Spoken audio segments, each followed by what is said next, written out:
All right, good afternoon, everyone. I think we might still have a few stragglers joining, but I think we'll kick off the proceedings. So good afternoon and welcome, everyone. I'm Kevin Bungard. I'm the COO of MyWorkpapers and the GM for Australia. And thanks for everyone attending this product update. The team and I are really excited to be bringing you this update, and we're thrilled to let you know that we'll be making this a regular quarterly event. I'll introduce you to the team and run through the agenda in just a moment, but first let's quickly cover off some housekeeping. You should be able to see on your screen the GoToWebinar control panel that looks something like this, depending on which device you're on. For the best audio and visual experience, please close any other applications that you may have open. We have over 100 people registered for this session, but we do want to make this interactive. We have some pop-up polls that we'll prompt you with as we progress. And you can ask questions over the chat function as we go. You should see the chat box on the control panel that I mentioned. And we have our service delivery manager, Kayla Summers, on the line ready to field your questions. If we don't get to those questions during the session, as I noted, there's a lot of people on the line, then we'll follow up with you after the webinar. I've already noted that we have Kayla online ready to answer your questions. The rest of the team on the call today includes Glenn Castle. Glenn is our product owner for the content aspects of MyWorkpapers. He makes sure that our team and partners keep the MyWorkpapers content up to date with all the latest regulations and best practices. More generally, he knows the MyWorkpapers product inside out and helps design and build the product. Glenn will be giving you all the juicy details on what's new, but he's also going to call out some existing features that we know not everyone is leveraging. Our special guest presenter is Dale Crosby. Dale runs his own consulting business called High Tech Soft Touch, where he helps practices with rolling out technology and processes in their practice. Dale's an accountant who loves accounting and he loves technology, but probably more importantly, he knows how to marry the two together in a way that can transform a practice. Dale's been there, done that in practice over many years, and he now focuses on showing firms like yours how to introduce technology and get the return on investment from doing it. In fact, Dale's so good at what he does, we've asked him to capture some of what he does in an ebook. The book covers how to introduce a regular review service and the fact that that's key to servicing your clients, not just in terms of compliance, but also as a great foundation for other services, including business advisory. But before we get to hear from Glenn and Dale, I'm going to give you a bit of an update on what MyWorkpapers is up to at the business level. So MyWorkpapers is going through a big growth phase at the moment. We've expanded our operations in the UK and Europe, and we're investing heavily in the business and our products. Probably, a good indication of that level of investment is the increase that we've had in the development team, and right across the business, the level of investment that we've made in staffing up. We have a new COO in myself. We have a new marketing director. We've got an expanded account management team. Kayla, who I mentioned is on the call here, is newly appointed as our head of service delivery. In short, the business has been re-energized and we're really looking to deliver to you. On the product development front, we've actually invested to the point where we have two product teams. One team is focused on the current generation of MyWorkpapers, and in fact, we have more people working on the current product now than we've had in past years. The other team, though, is working on our next generation product. You're not going to see anything about that today. In fact, you're not going to see anything about that for a while. That next generation product is dealing with longer term, big picture things like being able to bring in the general ledger and all the transactions rather than just the trial balance, being able to help you prepare financial statement, things that are commonly requested, but which require a significant investment and represent a big build. And as I said, those things are way away yet. They're well over 12 months away. So in the meantime, we're going to continue to deliver important enhancements like those that Glenn will cover off later in this session to the core product that you know and love today. Now, obviously, things like overseas expansion are not really that relevant to your practices, except that what we're seeing in the UK market is probably a preview of what's coming to the Australian market. A few years ago, I would have said that the UK was trailing Australia in terms of applying technology in accounting practices. But with the UK government's Making Tax Digital initiative, we've seen the firms in the UK actually leapfrog what's happening in AU. And in fact, firms in the UK have really moved to paperless, real-time processing and advisory service in a way that's been quite dramatic. And although it's happening slower here, you're already ahead because you've already got one of the core systems in MyWorkpapers in place that allow you to help sort of drive what you need to do in terms of transitioning across to this kind of new digital accounting world. In the UK, we've seen really three drivers really driving change. The first is the rise of the digital native, the millennials. People talk about millennials like they're still in high school or they've still just got out of high school. In fact, 2/3 of millennials now are in management positions in accounting firms. And in fact, by 2025, they'll make up 75% of the workforce in the UK and in Australia. The oldest millennials were born in 1982, so they're now 37. So you're talking about people who have taken on relatively senior roles in practices, who have expectations about technology, who are really helping drive what happens next in the business. The second trend that we really saw driving is obviously this move to business advisory, and this is an area that Dale will talk on later in the presentation. But we're seeing the tools there to help drive business advisory. But the thing is, you can't really do business advisory without then basically having your compliance up to date, without driving to make sure you've got the data there to actually do that work. And the third one was really this Making Tax Digital, which if you've not heard of that, which you probably have not heard in Australia, it's with in the UK, the government there has wanted to make sure that they've got one of the most advanced tax administrations in the world, digital tax administration. Similar to the goals here that the ATO's talked about in terms of being able to remove the need for tax returns and drive things through processes like T-bar and STP and so forth. But we think that's just the beginning of what's happening. You're going to continue to see regulators like those in the UK really driving automation and technology. So we think, the reason I wanted to cover these things off is that they really provide the context for when we're thinking about where the product is going, when we're thinking about the features that Glenn and the team are going to introduce to the product, what drives that thinking. And it's this thinking of these are the things that are happening in the industry. This is the direction that things are going in. So we really believe that process automation, that integration and workflow are key to compliance, and that the compliance is then key to underpinning advisory services. It's not a matter of choosing. People who think that it's compliance is going away, it's not going away. It's going to be there as the underpinning focus that really drives and creates the data. The way to think about it is if an advisor is coming as a coach trying to tell you as an SME what you should be doing, if you don't have the compliance work up to date, if you don't have the data, that data is really the muscle that makes the advice actually work. Without that, you can't actually do things. It's a bit like I think we've all had that situation where you know what you want to do, but your level of fitness means that you can't necessarily do what you know needs to be done. And that's what happens. SMEs can't make the decisions. They can't act on the advice if they don't actually have up-to-date information.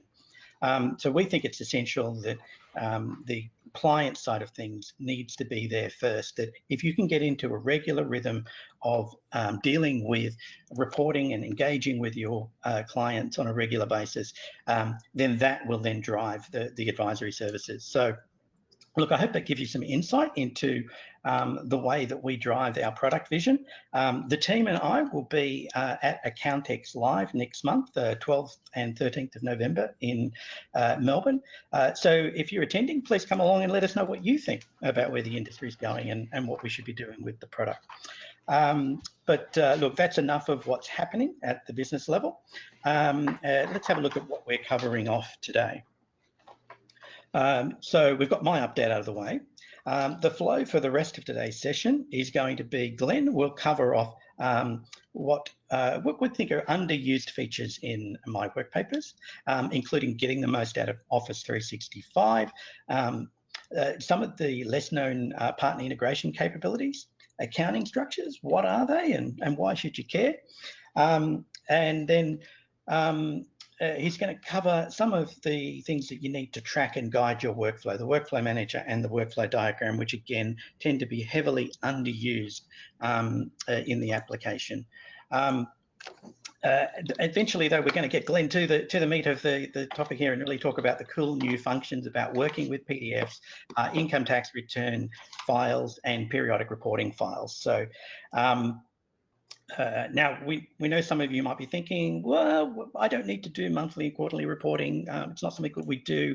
And that's when our special guest Dale will be coming in and basically talking about why you need to do it, why it underpins where the industry is going. And finally, we'll wrap up with a Q&A. But as I said, be sure to feed your questions through to Kayla as we're going.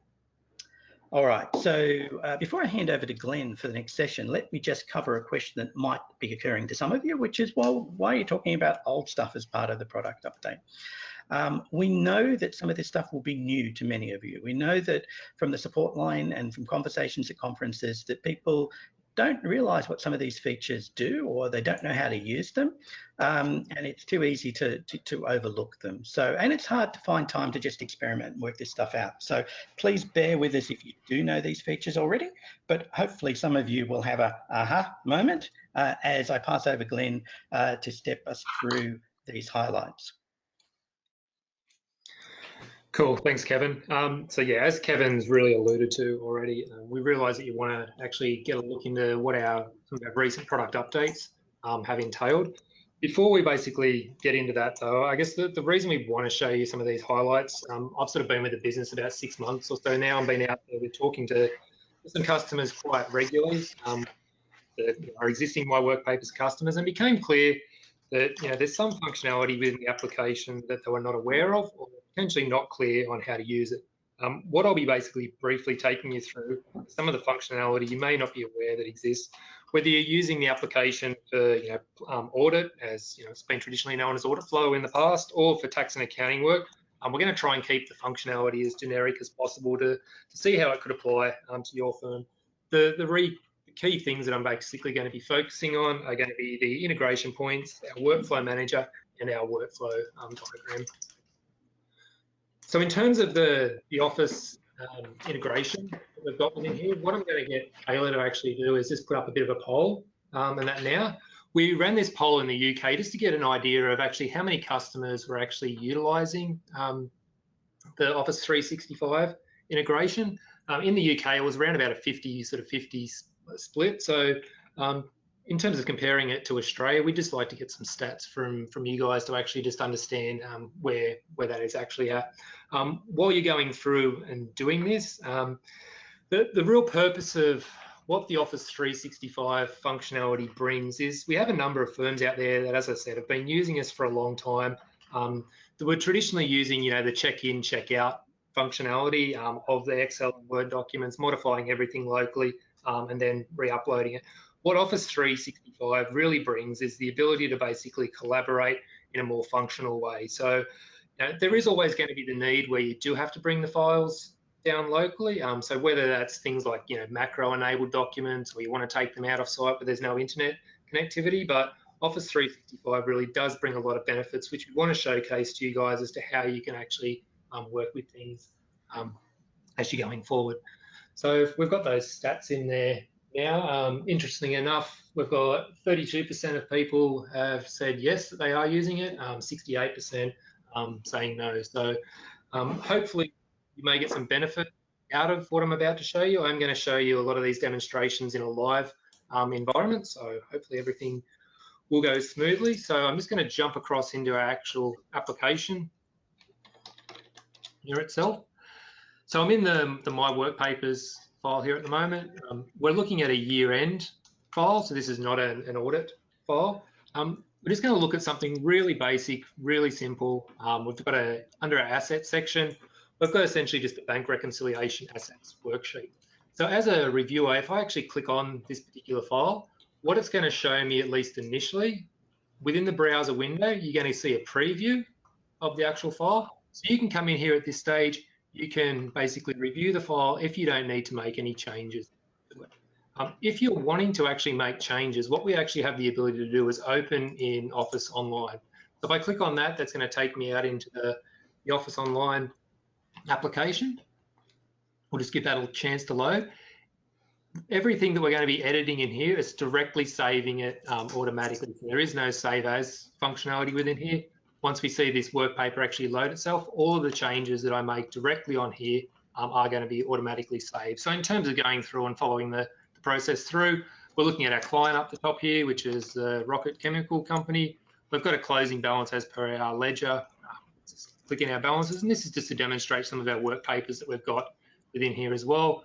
A simple reconciliation. Now I know manual bank statements aren't often used too much anymore, but just to give you the ability of what our Excel documents actually look like. What you'll also be able to do is you'll be able to also insert any work paper references through to some of our supporting documents. So over here, I actually have a bank statement, which is a PDF document. If I wanted to actually reference through to that, I can basically input the hyperlink into here. So these are all numbers. I can give the reference and index number. And basically that's now an active link out to that supporting document. So if I was to click onto that link, it will basically load up the PDF document in another browser. So all that sort of similar functionality that you can do inside of Office on your desktop, you've now got it in the MyWorkpapers platform in a basically a framework where you can actually manage your jobs completely. So I'm going to close out of that. For instance, now we'll close out of that PDF document. What you'll see a little bit later on when we start looking at the PDF annotation functionality, I'm actually going to come back into this document to show you how we can actually edit a document in the browser as well. But if I just jump back into our Office document that I've got here, I'm just going to refresh the screen. You'll see the balances in here and all the edits that I've made will have updated. And the final thing that I'm going to show you once we see that refresh has now happened on the screen, at the bottom of the screen, you've actually got a work paper history around anything. So anything that you want to revert back to, if changes you've put in there don't actually make sense, you can always revert back to previous copies of the actual Excel file itself as well if you need to. So that's really all I just wanted to highlight there from our Office functionality. We'll jump into some of the other pieces that we're going to look at. In terms of our API connectivity, so a lot of the firms out there that are utilising us for the super space are probably already aware of a lot of this functionality. What we basically have in terms of our API connectivity levels, we basically have the ability to connect through at the client detail level with class, BGL, and Supermate. The ability to do that at the client level, it's going to automatically bring in things like our trustees, our members. That can then flow automatically through to your working papers as well. So when we look at our work programs, this information will actually flow into there. So eliminate the need to double entry of data, etc. For our trial balance data and report packs as well, we basically have at the SME level, we can bring trial balance data in via the Xero or the QuickBooks API. And at the SMSF level, we can also bring in a concept called report packs. Okay? A lot of firms aren't aware of the report packs that we can bring in. They may be aware of them in the actual application itself, but not that you can actually automatically bring them into MyWorkpapers as part of the trial balance import. So I'm going to jump out again into the application and we'll have a little bit of a look around how that will actually work in practice. So if I jump across here into, I'm now into an SMSF file. So we're looking at the Peter Superannuation Fund now. What I'm going to utilize here is classes integration. So if I were to click on the class integration, as we said, most people are aware around how this would work at present. We're going to select our business code, brand code, who the superannuation fund actually is. I've imported this data previously, but I'm going to do a re-import of it. So we'll just let this run through the process here. We'll continue the auditing, which has now taken me back to my work paper index. What most people are familiar with is that on our trial balance, our data has automatically come in here, which goes through and populates your analytical reviews, your materiality calculators, etc. But if we're actually interested in some of the reports that come out of these systems, if we actually look at our report pack, on screen here, you can see you've got a whole list of reports that have come across as part of that API connection. Now, I can send these out to the workpaper index. I can send them in bulk if I need to. For today's purposes, all I'm going to do is just bring across this investment summary. I'm going to select send it to the workpaper index. We'll select where it needs to go to. So we'll just put that in the assets area. I'm just going to give it an index number. So you can follow your own sort of structure in terms of that. We'll send it to the workpaper index. It'll just take a moment to put the PDF document in there. If we have a look at our assets section now, under F1A, we can just simply drag and drop those as to whichever level we need them to actually appear within the application there. So I just might stick this one there for the moment. We'll go off and start referencing again with our PDF functionality a little bit later from your investment summaries into perhaps some of our source documentation, which is actually verifying some of these figures. All right, so we'll just jump back into our slide, current slide. So accounting structures. Accounting structures, what they're basically following on from is our API connectivity. So whenever we import trial balance data into the system, you basically need an accounting structure that will categorize, okay, well, where do these accounts actually belong?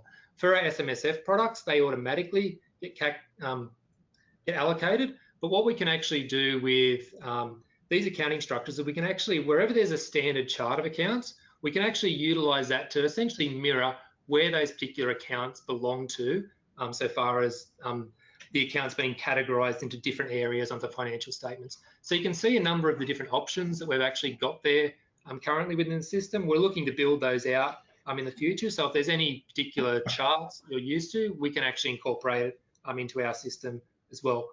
Where an accounting structure exists, the data can automatically be allocated into its respective type. Those of you guys that are used to using it for audit purposes, that's mainly sort of geared around our lead schedules, etc. So we can actually allocate accounts into the areas that we need to be testing. SMSF, you saw how that would align with your administration software, but for year-end purposes, hopefully this is where it's really geared to try and tap into those existing platforms that you're actually utilizing for preparing your financial statements.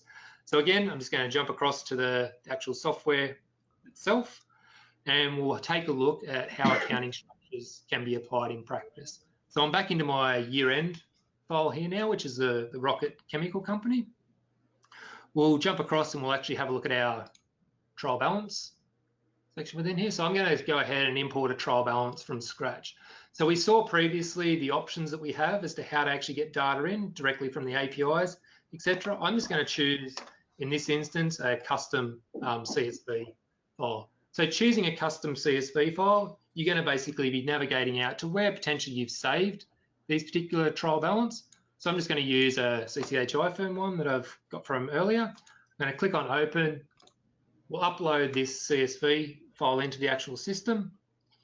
We're just going to need to apply the mapping here, let the system actually know what the data actually relates to. So there's a couple of two little changes I need to make within there. We'll click on next. The data will end up being imported into the system, but what it won't have actually been done is it won't have been categorized into the respective balances. So let me just jump back into that. What we then need to do is just click on the import button and select the step within there. We'll now see the trial balance data appearing in here, and by utilizing our accounting structures, we're going to get everything categorized automatically. So you can see on the drop down here, we've got our industry accounting structures. Those are the ones that I brought up on the list previously. Click on CCH iFirm. Now we've actually mapped the chart across into their respective, I guess, categories, so we can actually see how the accounts get allocated within the system. All right, so we've now got essentially a trial balance here. It's all mapped into the respective areas, and you'll notice the workpaper reference column you've got there. We can start by referencing out to any of our supporting documents. So where we had that bank statement a little bit earlier, we could go out to F3A, which is our bank statement, you can see how you would end up with a completely referenced trial balance out to all your supporting documents. The reviewer can come in here, click on that, and that will actually launch the files for themselves. So that's enough about the accounting structures and the imports. Let's jump back to our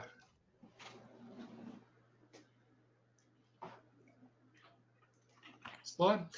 So the next thing we're going to take a look at is going to be our workflow diagram. So this is an area that's often overlooked, is the workflow diagram tab within a MyWorkpaper file. The purpose of this functionality is really to set out a roadmap of what needs to be done and where. This will include basic procedures and references to key documents, really to ensure that the engagement is completed in a logical flow. It's particularly useful where there's more complex engagement, such as audits, but it can also be utilised on year-end jobs, which you'll see in a minute. So what is often the case for firms, it's, the workflow diagram itself is not actually a requirement for each file, but it's particularly useful, I guess, where new staff actually come on board. It can be used as a bit of a training tool to assist with how to complete a file, what's required. It's an area where I guess our customers get a lot of benefit out of, is particularly in the outsourcing area. Most firms have developed their own sort of procedures as to how they want a particular file to be completed. So firms can actually tailor this workflow diagram in a manner that actually suits how they want a job to be completed. So the ultimate goal of it is really to streamline these processes, eliminate that pick up and put down, which basically causes your WIP balances to blow out. So again, we're going to take a look at the actual application itself. I'm going to continue on with our Rocket Chemical Company. We'll jump over to the workflow diagram that you'll see at the top within here. So on our actual workflow diagram, again, as I mentioned, this can be customized to your particular needs. We've got a planning section, file completion, reports and completion, but you can add any of your own sections that you wish to. You can also add any of your own steps within there also. So currently I'm looking at my planning phase. If I clicked over to the file compilation, and you may be wondering why it's in blue within there, what's actually happened, you can see that that's actually got a link through to the asset program, being F1. I've previously completed that asset program, so this automatically causes the sign off to show my name, date, timestamp, who's done it, what and when. But if I jump back to the planning phase, if I come through and start signing off these particular procedures, and as you can see, this is really going to be good for junior staff if they're not sure what needs to be done on a job to begin with. So let's go and start off on our planning phase. The reason I'm just clicking through all of these now will become clear in a second. Okay, you're going to see those colors basically update upon where the actual status has been completed. So now that I've completed that planning section, it's changed to green. Our file completion, which is still in progress, is blue, and we haven't actually started anything in our reports and completion phase. So it's really just about providing visibility around where a particular job is actually at in the process. Okay. All right. So you're still going through all the same steps that you completed previously. I guess the idea is really around trying to streamline it, trying to use that workflow diagram to actually map out the journey of the file through to completion, ensure all those activities are performed in an efficient, standardized manner. If you're not using it, or hopefully this gives you an idea to have a bit of a think about it, whether you want to use our standard one, you want to customize it for yourself around how you can sort of increase some of the efficiencies within your practice. Lastly, for our highlights, we're going to actually just have a look at our workflow manager. So on our workflow manager, we've just got a poll that we're going to run on our workflow manager here as well. So the poll on the workflow manager is just really asking firms out there if anyone's actually utilizing it. I guess the workflow manager, it's really designed as a tool to track the progress of the jobs within the firm by utilizing the statuses to monitor where things are at. We realize that I guess many firms out there rely on the practice management system that they already have for updating jobs. However, this is something that was requested quite heavily from a lot of our customers as just a way of tracking the status of the job in a bit more detail than what a practice management offers, and really leveraging off the changes in those statuses. The updates to the statuses can really go about alerting the team to important milestones, and utilising due dates means that the deadlines when they're due is actually going to be a little bit more transparent Okay. So again, the stats on that one have come back 75% and not actually utilising the workflow manager. So again, I'm just going to take you through that really briefly. You can have a look at it. Maybe you can implement it into your practice or continue what you're doing, but we'll just take a brief look at what that actually means. So if I jump over to the SMSF Peter Superannuation Fund, at the moment, you'll notice up the top here, we've got our statuses. There's no status actually set on Peter's Superannuation Fund at the moment, but if we have a look at the available statuses, and these are something that can be customised as well, we've basically got a bit of a workflow to sort of track the job through the process. What I'm going to mark this one through is ready for manager review. You can see that there's actually a little email symbol against that. If I clicked on ready for manager review, what that's going to give me the ability to do is to actually alert particular team members on this file as to where this actual job is at. So rather than sending them an email, yourself manually to update them, if I was to choose, my name or even perhaps the SMSF administrator on the job, they will get an automatic notification of this particular file now being ready for a manager review. I'm just going to click on notify myself. See those statuses have now been updated, ready for review. So how we can actually track all of that, however, is if we jump across and we'll have a look at our workflow manager. So the workflow manager, this is accessible within MyWorkpapers. We've got our dashboard menu at the top.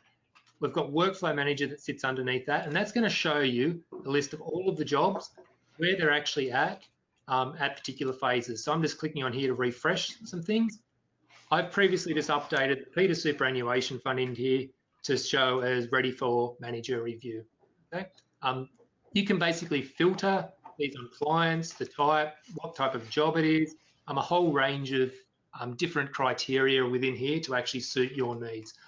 Once you have actually done that, you can then save your own filter to have that remembered historically. So you can always jump back in and say, have a look at the key things that are relevant for you. So as a manager, I might want to see things where I'm working on the team that are now ready for a manager review.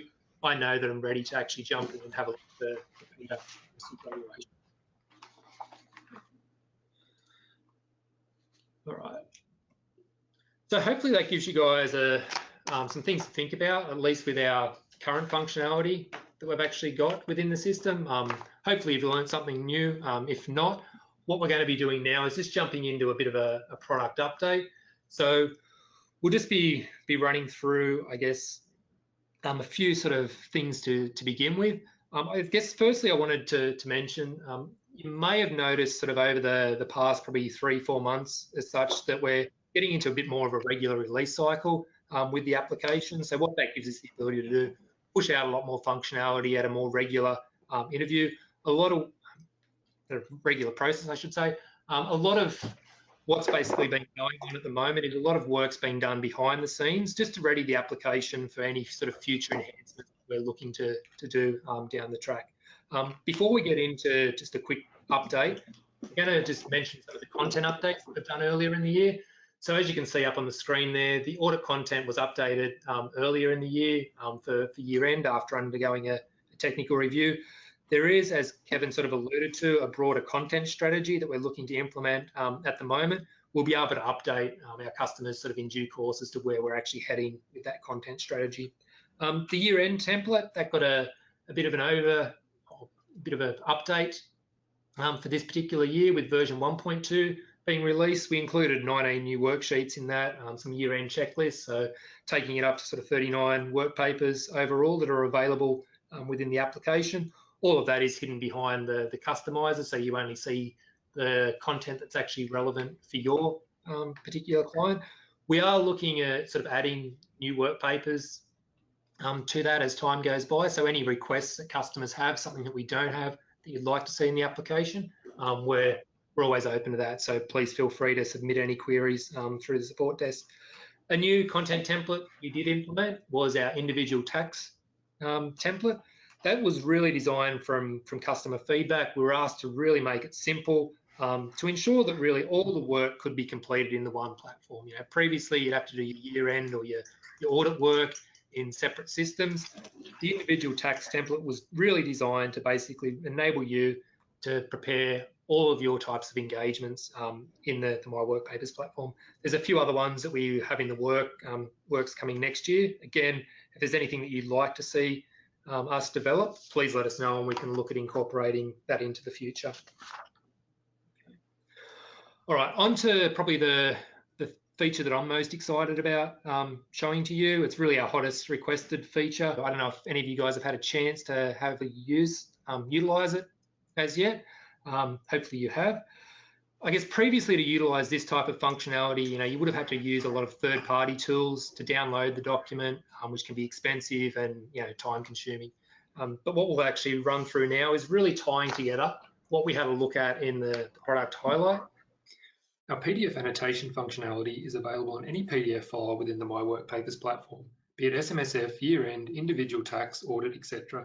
Rather than just being able to perform common annotation functionality such as drawing, highlighting, underlining, etc., we're able to insert workpaper references and tick marks directly onto the workpaper, just as you would within the MyWorkpapers forms.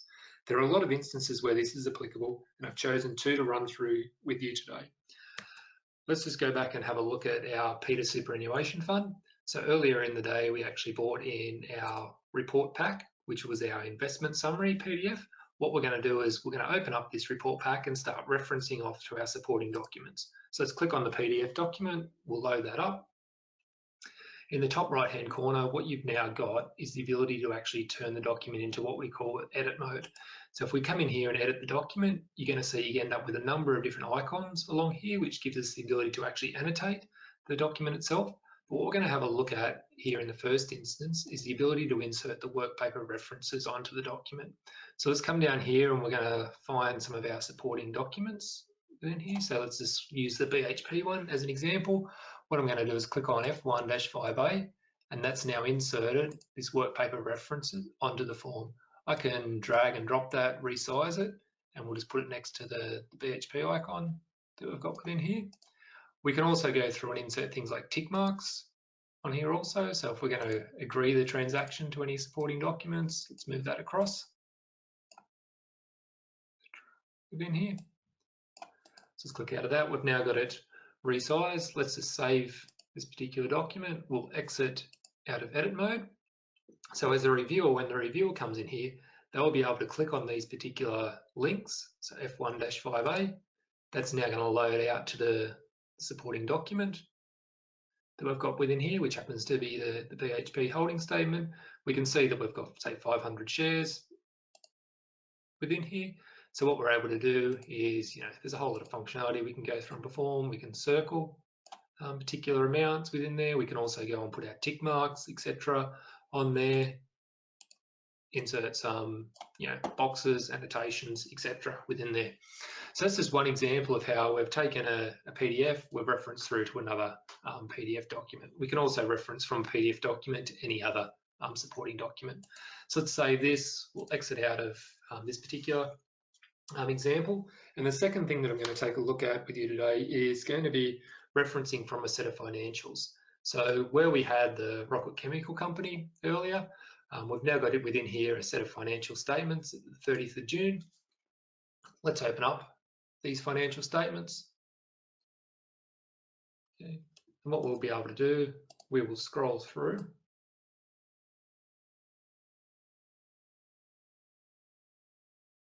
And what we're going to do, we'll just find the balance sheet, which exists on here. And you can see I've already got a workpaper reference within there. If we just come in here and start editing this document, we'll be able to go through and put things like highlights, etc. on there. And what you could end up with is a fully referenced set of financial statements. So a whole lot of things you can do within there. If we save this particular document, we'll exit edit mode. We'll click on that particular link out to our supporting document. Now our supporting document was our bank statement that we inserted at the start of the session. And again, let's just put this into edit mode. We can go through and perform a whole lot of functionality within here. So let's just highlight the balance at the 30th of June, making sure it agrees. Let's just make sure that the account is actually in the correct name. For instance, we'll highlight that as well. So there's a whole lot of functionality that you can go through and perform using our PDF annotation features. I hope you found that valuable. As you can see, it does have a lot of applicability across all types of engagements, many more than what I've just shown here today. So hopefully you'll find it useful, and you can sort of see how this will actually turn your office into a more paperless office, and hopefully generate some efficiencies with you guys. We'll be continuing to build out this functionality over the coming months. So this is just really a phase 1. Phase 2 is going to have a lot more sort of functionality built into that as well.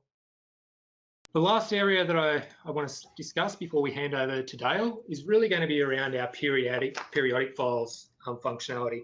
So this is not a new concept really to any of you. You've all been helping clients with regular compliance activities on a periodic basis for years. The introduction of GST compliance increased the regularity of this work, and there has been a push for years to be providing more value-add services. Our periodic files functionality is designed not only to assist you with ensuring that the compliance aspect of the work you're performing is standardised, but in fact the data can be relied upon. It has been processed correctly, and any reports that have run over the data is accurate. When we start looking at the periodic performance of your clients' businesses, making decisions when the data is bad is only going to lead to bad decisions. That's why we want to actually have a process in place, make sure we're getting the data right before we start putting it into some of those sort of value-add packages. That's really where MyWorkpapers can come in to help, providing a standardised checklist, processes, procedures as to what you need to do when you're actually reviewing those files before they actually start being utilised to make decisions. So I'm going to jump into the application again here. So we're going to look at how we can actually go through and create our periodic files. So this is something that may not be necessarily front of mind to some of our particular customers out there. So if we looked at the Rocket Chemical Company, we're looking at the actual file itself. So I've set this file up for the 2020 year. We're going to jump into the quarterly files, and you'll notice there that there's a periodic workpapers files section. So that's new. It's only applicable for year-end templates. It's not applicable for our audit templates. And I'm going to go through here and create a quarterly file. So I could be using this for preparing our GST returns as well, which is really what its primary use is designed for. I'm going to be choosing the appropriate template, the year-end file to which it relates, the quarter to which it relates. So we're going to choose 2019. We'll create the new workpaper file. Okay. So all this is a really simple cut down particular file. We've got a periodic reporting section. We've got some BAS procedures, a BAS covering letter, and then there's an Excel worksheet within here. What we can actually do to go through the process of actually cleansing the data, if we clicked on trial balance, okay, we're going to click on import trial balance. Now we can connect through to 0 for these purposes, but I'm going to bring in a custom CSV. So we'll click on quarterly trial balance. We're going to click on upload. Now when we're actually bringing the data in this instance, there's actually a number of different or extra columns of data that we can actually bring in with this system. So I've got the current periods amount. If I wanted to actually have a look at the prior quarters amount, I've just got a prior period amount in here.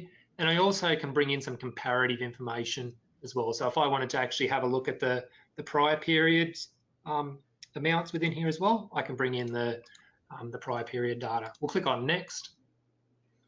Again, this is the same sort of process that we went through previously with importing the trial balance. We'll click on import. We'll look at the particular trial balance. I'll then just do a quick mapping of that particular file to allocate them into the respective areas. And what we're now going to be looking at is some data that we can actually go through, start performing some analysis on, because we're going to be looking, we've got some variances between, say, the current year and the prior year. We can also look at the prior period, and we can also look at our comparison between, okay, well, what was it in 2019 versus what was it in 2018, the variances, any references, etc. Within MyWorkpapers, you can also go through and perform journal entries, etc., to make these adjustments, or you could do it back in the source package, however you wish. What I'm going to be looking at just before we actually finish off is back on our workpaper index within here on the periodic reporting section. We've just got a simple checklist within here. Those of you guys that are not really familiar with our checklist, we've got a processing section within here. This is just designed for all of those typical month-end, quarter-end. So if you are doing the sort of the outsourced CFO type of role, you can go through and answer these questions to make sure it's performed consistently. If you're not doing any of the processing, you can mark that as not applicable. The performance area, so what do we need to go through and check? Check that there's not any bad debts, etc. Write them off.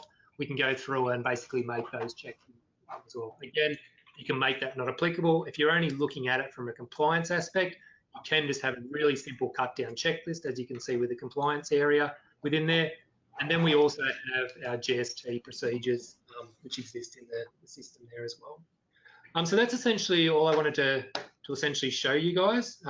Hopefully that periodic files functionality is something that would be valuable to you guys. It's included in our year-end files at no extra cost to you guys, so it's available to everyone now, as is the PDF functionality. So I hope you found that useful. I'm now going to hand over to Dale, who will take you through how you can basically, hopefully, turn some of this compliance into value-added periodic reporting services. So let me just bring that slide up, Dale, and over to you. Thanks very much, Glenn. As you just mentioned, there's no doubt that periodic reporting provides that opportunity to add value, and most firms are providing periodic reporting in some way or another to their clients. The real benefit of MyWorkpaper platform is that it allows you to do that consistently in a formal manner. Kevin started off the presentation by talking about the importance of trying to get the compliance work up to date so that we can start to provide additional services. Now, this has been a mantra within the industry now for many, many years, and there's no question that firms are starting to look at ways they can add value to clients, but to a large extent, I think firms are struggling. And what I wanted to do in the next 10 or 15 minutes is just talk about some of those challenges and the solutions to those. This is some data from the International Federation of Accountants global survey in 2018. They surveyed about over 6,000 firms from 150 countries in relation to a whole range of things, including the adoption of advisory services. So this particular report showed that 86% of accounting firms do provide some form of advisory consulting service, and we can see on this infographic where these services are provided. So 53% corporate advisory, 50% management reporting, and so on. So we're all providing these services in one way or another. The challenge for most of us is that we're not providing them consistently. Where the services are being provided consistently, usually there's someone who has a specialist role, and certainly it's more likely it's going to happen in firms that have their compliance completely under control, are able to get access to data in real time, and then work out how they can present that to a client in a way that makes sense. So there's some of the key challenges that we've got. So Dale, I guess with those key challenges, how can firms basically ensure that they're meeting these challenges and getting over them by providing these sort of services consistently? What are the main reasons for these challenges as well? Yeah, let's start by looking at some of the challenges, because it helps us come up with the solutions. So if we've got the next slide. Yep. So I've identified, I guess from my experience working in the industry, 6 key challenges that we need to consider. Firstly, there's no doubt that clients are used to annual compliance engagements, and because of that, data is historical. There's relatively little discussion about the future except in relation to tax planning and ad hoc inquiries and requests that are made on the client's behalf. So it's easy to slip into compliance mode because we've done it in the past. And I think often the truth is that we've actually framed the relationship with our clients based on our behavior in the past and the sort of service that we've provided in the past.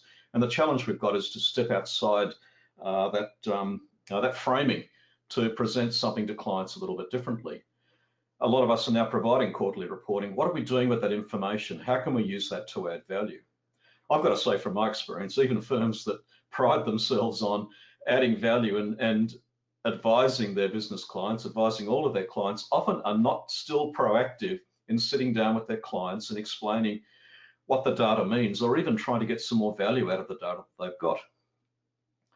So existing periodic reporting is generally ad hoc. Now, I'm not talking so much about the compliance reporting, which is obviously related to deadlines, but the added value reporting, and it's generally provided at client's request. So often the case with the firms that are providing this reporting is they don't have enough experience and probably not enough leverage to be able to provide reports efficiently. We all have this challenge that that we're concerned that our clients simply won't pay for these sorts of services. And often the issue is because we're not leveraging what we're currently doing. It can be clearly difficult to develop standard reports that add value to firms in different industries, and this is often a challenge that many firms that want to move into advisory services have. How do we customize reports? And as we start customizing reports, then we lose the opportunity to create that leverage. Clearly, there are some simple things that we can do in relation to top-line analysis that are relevant to every firm. Things like revenue, gross profit, and net profit, looking at trends, working capital management, non-current asset management, and cash flow and funding requirements. Those are the sorts of discussions we can have with any firm, no matter what industry they're in, without necessarily drilling down to specific KPIs that are relevant to that particular industry. Client managers often don't know how to offer business advisory services, starting with periodic reporting and meetings. We're providing this information to clients on a regular basis, but what are we doing with it and how can we open up conversations? Clearly, when we're in compliance mode, we're just focused often on production, getting work in and out. We're focused on the chargeable hour and not spending enough time thinking about what we can do to really engage clients in forward-thinking discussions. I think often accountants don't know how to broaden the conversation between tax and accounting matters, particularly if we've not had a lot of experience in having these conversations in the past. And my discussions with managers and partners and principals of firms has always been around just simply showing an interest in the client, asking open-ended questions, not necessarily worrying about whether you have a solution to those particular questions. And the data that you can have access to through periodic reporting gives you that opportunity if it's used correctly. And finally, the person doing the compliance isn't always the best person to provide the advice. Two different hats may be required. And I think we're seeing this in the industry now, where we have people that do specialize in the compliance work and those that have both the time and the capability and the experience to add value in advice. It's clearly appropriate that the person with the primary client relationship responsibility is the one providing the advice, and they should be looking to leverage wherever they can through technology and through the people around them. So these are the challenges that we're all aware of. So Dale, I guess what can firms do really to overcome these challenges and create a leveraged and systemized process for regular reporting and review? Sure, so I've identified 7 key actions that we can take. Now, I suspect you all believe you're doing these to some degree, but I think we need to go, we need to go forward and work out exactly what it is that we need to do. So key solution to these challenges, firstly, develop a simple process to allow reporting and review of client financial data, particularly important. And platforms like MyWorkpapers can help us to do that. We need to build up a reasonable volume of clients using this service. And what I mean by that is that if we are providing reporting to clients, added value reporting, and not just existing platforms, but things like some of the financial reporting software that we could be using, we need to have sufficient volume in order to be able to get leverage. If you're looking at using periodic reporting in MyWorkpapers to add some value, then the challenge you've got is identifying the clients that will benefit from this and starting to create some volume, which forces you to look at how you can provide these services efficiently. More often than not, what we're faced with is clients who are looking for support, but are not really sure how we can help them. And from our perspective, we're stuck with the catch-22 where we'd like to provide support, but unless clients are prepared to pay for it, we're not wanting to provide it. So we need to be doing something in the background.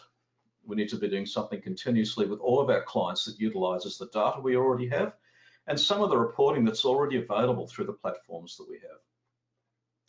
So 7 key steps. Firstly, implement cloud accounting software with clients. We're starting to do that. We need to do more of it. It's easy to do with new clients. With existing clients, perhaps the opportunity is to provide existing clients with a 2-tier approach, to let them know these are the options you've got. For a certain fee, this is the type of service we'll deliver to you, which is purely compliance driven. And for another fee, we can provide a different or a service which has the potential to add more value if they'll take on cloud accounting software. And clearly more and more clients are doing that.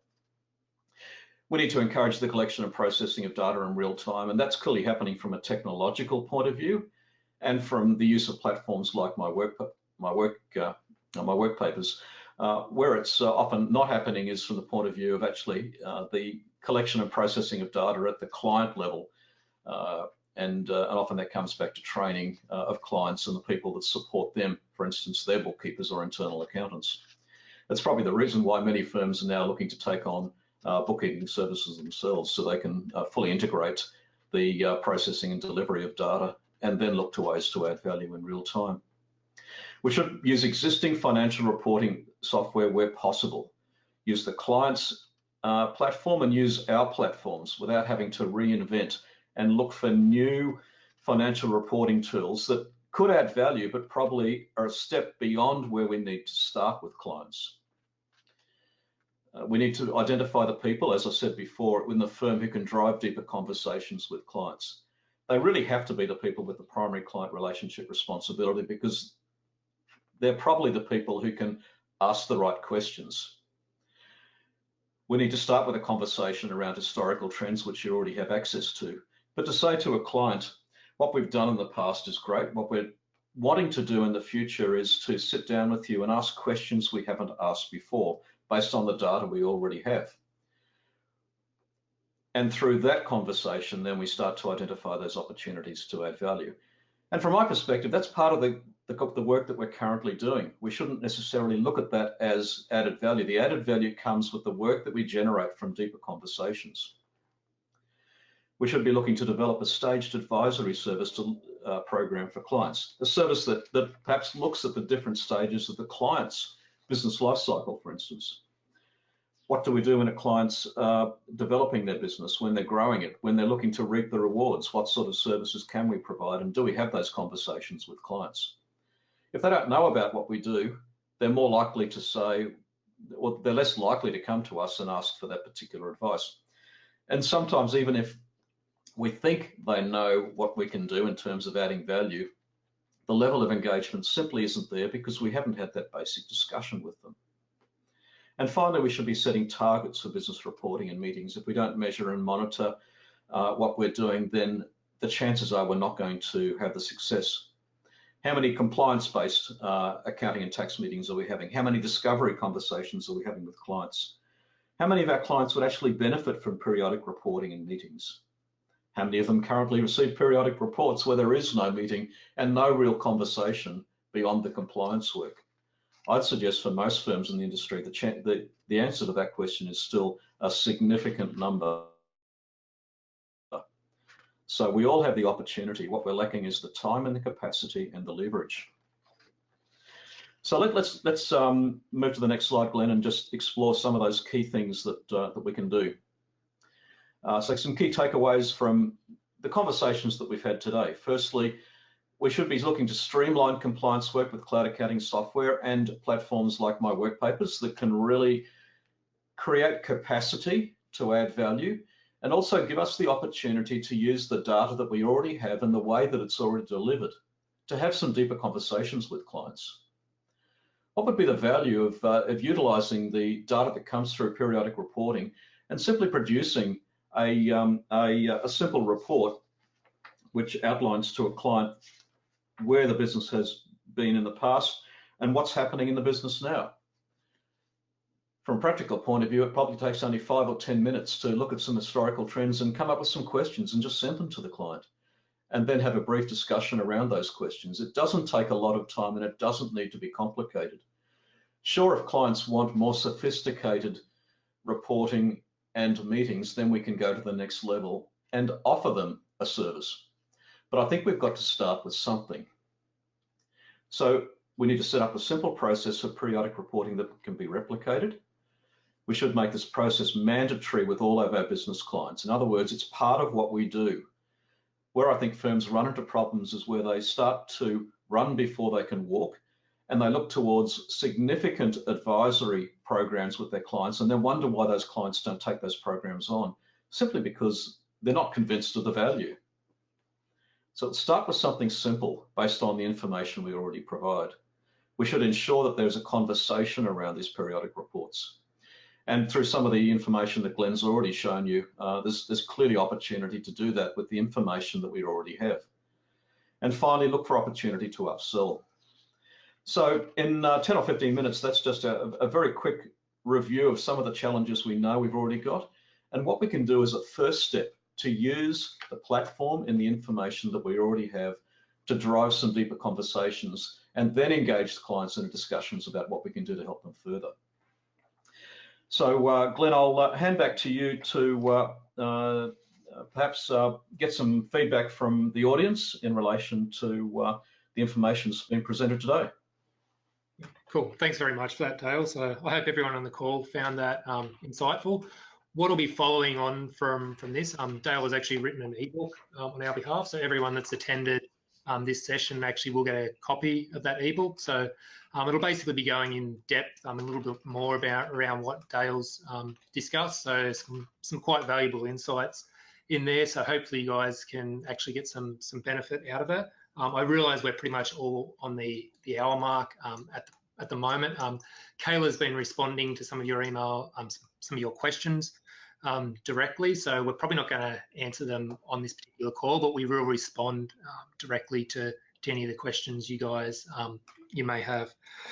So that really, I guess, concludes our webinar. I'd like to thank you all for attending. Hopefully you guys found it valuable. It's something we're going to look at doing more of in the future.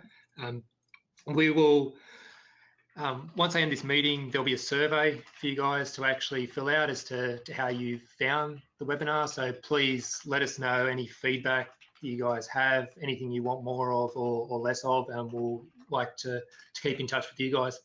So thanks for your time again, and we'll be in touch. Thank you.